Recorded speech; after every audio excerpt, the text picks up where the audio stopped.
Hi, welcome back to Ranju's Cafe. ഇന്ന് നമ്മൾ ഉണ്ടാക്കാൻ പോകുന്നത് തലശ്ശേരി മട്ടൺ ബിരിയാണിയാണ്. വളരെ എളുപ്പം ഉണ്ടാക്കാൻ പറ്റുന്ന ഒരു ബിരിയാണിയാണ്.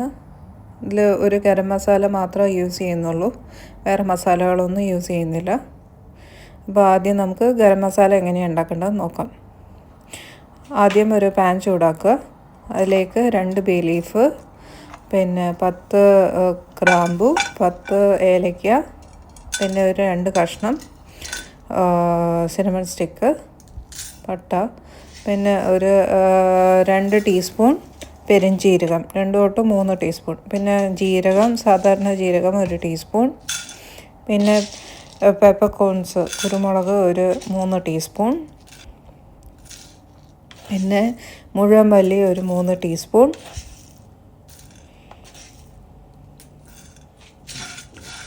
ഇത്രയും ഇട്ടിട്ട് ഒന്ന് നന്നായിട്ട് റോസ്റ്റ് ചെയ്ത് നല്ല മണം വരുന്ന വരെ റോസ്റ്റ് ചെയ്തെടുക്കുക. പിന്നെ 2 ജാതിക്ക ഇടണം, ഞാൻ ഇടാൻ മറന്നു പോയതാണ്.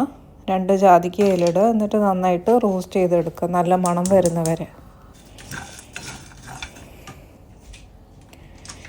ഇത് കരിയാതെ ശ്രദ്ധിക്കണം, ലോ ഫ്ലെയിമിൽ വെച്ചിട്ടേ റോസ്റ്റ് ചെയ്യാൻ പാടുള്ളൂ. എന്നിട്ട് റോസ്റ്റ് ആയി കഴിഞ്ഞാൽ അത് മാറ്റി വയ്ക്കുക, എന്നിട്ട് പൗഡർ ചെയ്യുക കൂളായി കഴിഞ്ഞാൽ. പിന്നെ ഒരു കുക്കർ എടുക്കുക. ഞാനിവിടെ 1 കിലോ മട്ടണാണ് എടുത്തിട്ടുള്ള. മട്ടൺ അതിലേക്ക് കുക്കറിലേക്ക് ഇടുക. എന്നിട്ട് മല്ലിച്ചപ്പും പുതിന ഇലയും, ഒരു പിടി മല്ലിച്ചപ്പും ഒരു പിടി പുതിന ഇല അതിലിടുക. പിന്നെ കുറച്ച് മഞ്ഞൾപ്പൊടി, പിന്നെ നമ്മൾ പൊടിച്ച് വെച്ചേക്കുന്ന ഗരം മസാല 1 ടേബിൾ സ്പൂൺ അതിലേക്ക് ഇടുക. പിന്നെ 1 ടീസ്പൂൺ ഉപ്പ്, ഇത്രയും ചേർത്ത് നന്നായിട്ട് സ്പൂൺ കൊണ്ട് ഇളക്കിയിട്ട് യോജിപ്പിക്കുക. എന്നിട്ട് പിന്നെ ഒരു 1/4 ഗ്ലാസ് വെള്ളം ഒഴിച്ചിട്ട് മൂടി വെച്ച് 8 വിസിൽ മീഡിയം ഫ്ലെയിമിൽ വരുത്തിക്കുക. പിന്നെ വേറൊരു പാത്രം എടുക്കുക, മസാല ഉണ്ടാക്കുന്ന പാത്രം എടുക്കുക. അതിലേക്ക് 1 ടേബിൾ സ്പൂൺ നെയ്യും 2 ടേബിൾ സ്പൂൺ വെളിച്ചെണ്ണ ഒഴിക്കുക. ഞാനിവിടെ 3 വെല്ലുള്ളി സവാള അരിഞ്ഞ് വെച്ചിട്ടുണ്ട്, അത് അതിലേക്ക് ഇടുക.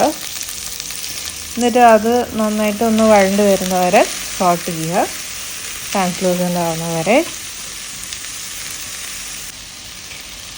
കുറച്ച് ഉപ്പ് ആഡ് ചെയ്യുക. ഉപ്പ് ആഡ് ചെയ്യുമ്പോൾ ശ്രദ്ധിക്കുക, മീറ്റിൽ നമ്മൾ ഉപ്പിട്ടിട്ടുണ്ട്, അപ്പം ഇതിൽ മസാലയിൽ ഉപ്പിടുമ്പോൾ ശ്രദ്ധിക്കുക. പിന്നെ ഇഞ്ചി വെളുത്തുള്ളി പച്ചമുളക് പേസ്റ്റ് ആഡ് ചെയ്യുക. എന്നിട്ട് അതിൻ്റെ പച്ച മണം മാറുന്നവരെ, പിന്നെ ഉള്ളി നന്നായി ബ്രൗൺ ആവുന്നവരെ മീഡിയം ഫ്ലെയിമിൽ വെച്ചിട്ട് സോട്ട് ചെയ്യുക. ഉള്ളി നല്ല ബ്രൗണായി വന്നിട്ടുണ്ട്, നമ്മുടെ മസാല നല്ല മൂപ്പിച്ചിട്ടുണ്ട്. ഇനി നമ്മളൊരു വലിയ തക്കാളി അതിലേക്ക് ആഡ് ചെയ്യും.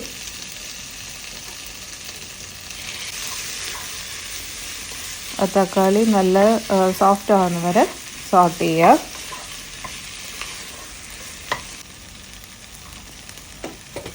പിന്നെ നമ്മൾ ഒരു പിടി പുതിന ഇലയും 1 പിടി മല്ലിച്ചപ്പും ഇടുക.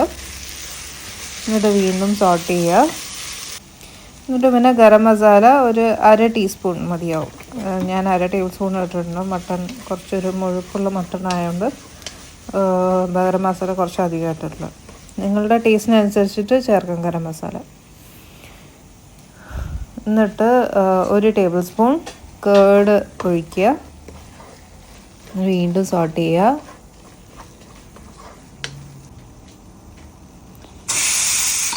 ഇനി നമ്മൾ വേവിച്ച് വെച്ചേക്കുന്ന മട്ടൺ അതിലേക്ക് ഇടും.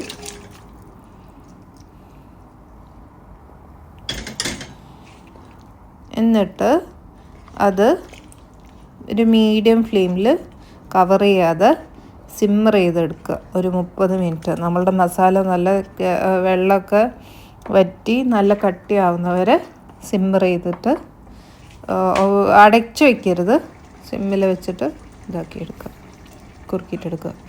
ഇനി നമ്മൾ വേറൊരു പാത്രം എടുക്കും, ഗീ റൈസ് ഉണ്ടാക്കാൻ. അതിൽ നെയ്യ് ഒഴിക്കും, സ്പൈസസ് ഇടും. സ്പൈസസ് ചൂടായി വരുമ്പം നമ്മൾ ഒരു ഉള്ളി അരിഞ്ഞത് ഇടും. ഉള്ളി ബ്രൗൺ ആവുന്നവരെ അത് സോട്ട് ചെയ്യുക.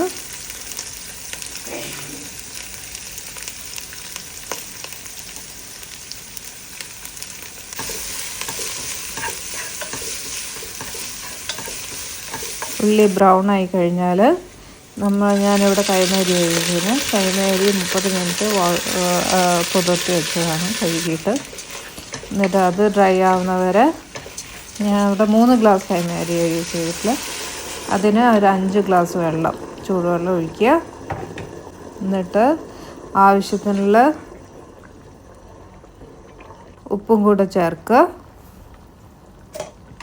എന്നിട്ട് അടച്ച് വെച്ച് ഒരു 30 മിനിറ്റ് മീഡിയം ഫ്ലെയിമിൽ വേവിക്കുക.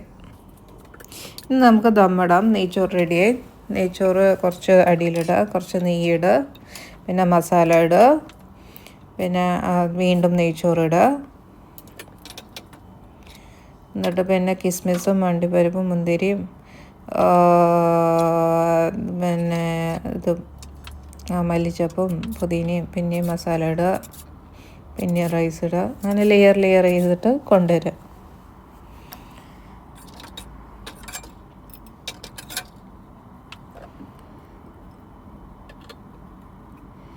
അവസാനമായിട്ട് കുറച്ച് നെയ്യ് ഒഴിക്കുക.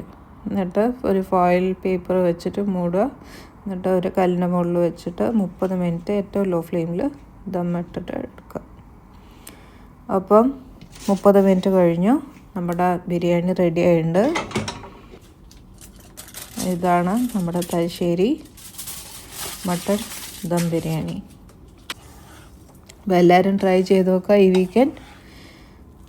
നല്ല റെസിപ്പിയാണ്, വളരെ പെട്ടെന്ന് ഉണ്ടാക്കാൻ പറ്റുന്നതാണ്, നല്ല ടേസ്റ്റിയുമാണ്. അപ്പോൾ എല്ലാവരും ട്രൈ ചെയ്ത് നോക്കുക. Please like, share, comment and subscribe. And thank you for watching. വീണ്ടും നല്ല റെസിപ്പി ആയിട്ട് ഞാൻ വരുന്നതായിരിക്കും. Thank you.